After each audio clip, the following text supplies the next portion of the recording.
Well, Donald Trump reportedly asked Volodymyr Zelensky whether Ukraine could strike Moscow during a call on July 4, as the president grows increasingly frustrated with Russia. But Trump appeared to brush away the idea today. Should Zelensky target Moscow or deeper into Russia? No, he shouldn't target Moscow. Are you on Ukraine's side now? No, I'm on nobody's side. I'm on no. Why? I want to. You know the side I'm on? Humanity's side. I want to stop the killing of thousands of people a week. I want to stop the killing. Joining me now to discuss this and more is Strategic Analysis Australia Director Michael Shoebridge. Michael, thanks for joining me. What do you make of this report that Donald Trump asked Ukraine if it could strike Moscow? What is he preparing for? Well, Danica, I think it was all about Trump's frustration with Putin boiling over. And some good has come from that because he's opened up the supply of critical defensive weapons like Patriot counter-missile interceptors for Ukraine. But his core position is he doesn't want the war continuing, and he thinks Ukraine striking Moscow is only going to prolong the war. I'm not sure that's right, but that seems to be what Trump is thinking. Well, what does it say more broadly about Trump's growing frustration with China? We know that the US has already resumed arms with Ukraine. How do you see this playing out? Because I note that a lot of Russian state media is laughing this off, that they're not taking Donald Trump's threat seriously. Well, they're probably right to, because he's made threats before, like he's going to put a whole lot of new sanctions on Russia and on countries buying Russian oil, but he hasn't ever followed through. He said he's given Putin 50 days to agree to a ceasefire or he'll put 100% sanctions on Russia. But I think he's still got a credibility problem there. And the reaction in Ukraine is 50 days. Well, if he was serious, he'd be doing it now. So the problem is he's flip-flopped so much around Ukraine and given Putin so many free passes, Russia isn't taking him seriously. No, they're clearly not. So I'm very curious to see how this one plays out. Let's turn to Israel now. Prime Minister Benjamin Netanyahu's governing coalition is fracturing after an ultra-Orthodox party, United Torah Judaism, quit. What could this mean for the war in Gaza and a potential ceasefire? Well, this by itself, if nothing else happens, leaves Netanyahu with a one-seat majority in the parliament in Israel.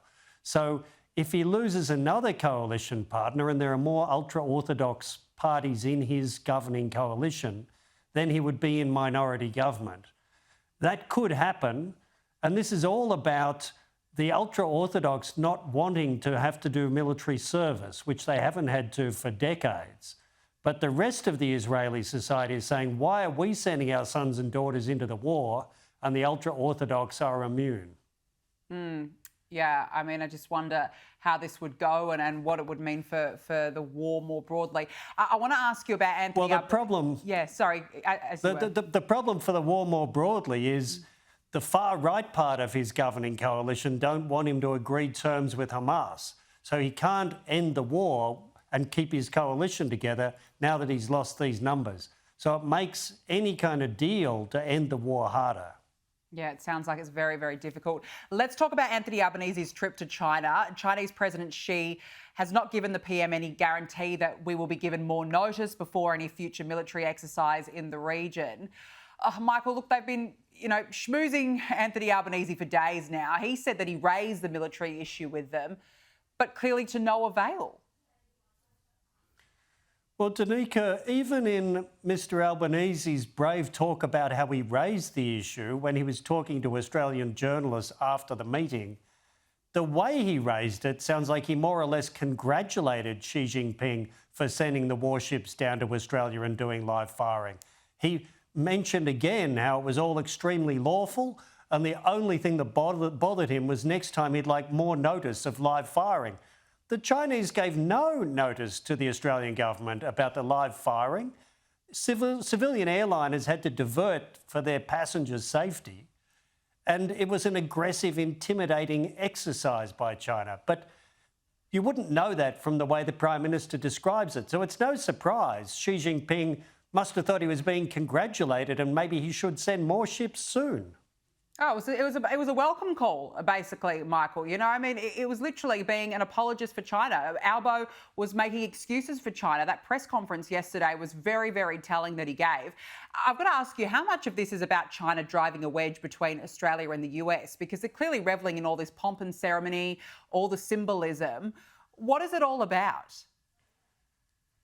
Well, it is about, the bigger picture is not about Australia-China relations at all. It's about the leader of a Western democracy embracing the Chinese government and going all in on the China dream.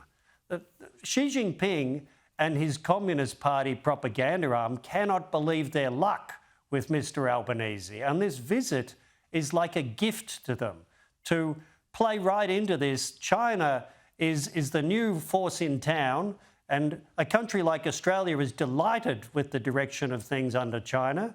And at the same time, we're distancing from America. That's the way China is presenting this to the world. So Mr. Albanese is a poster child for signing up to Xi Jinping's China dream. That's the view from Beijing. Yeah, and looking embarrassing on the world stage at the same time. Michael Shoebridge, thank you very much as always for joining us. Really appreciate it.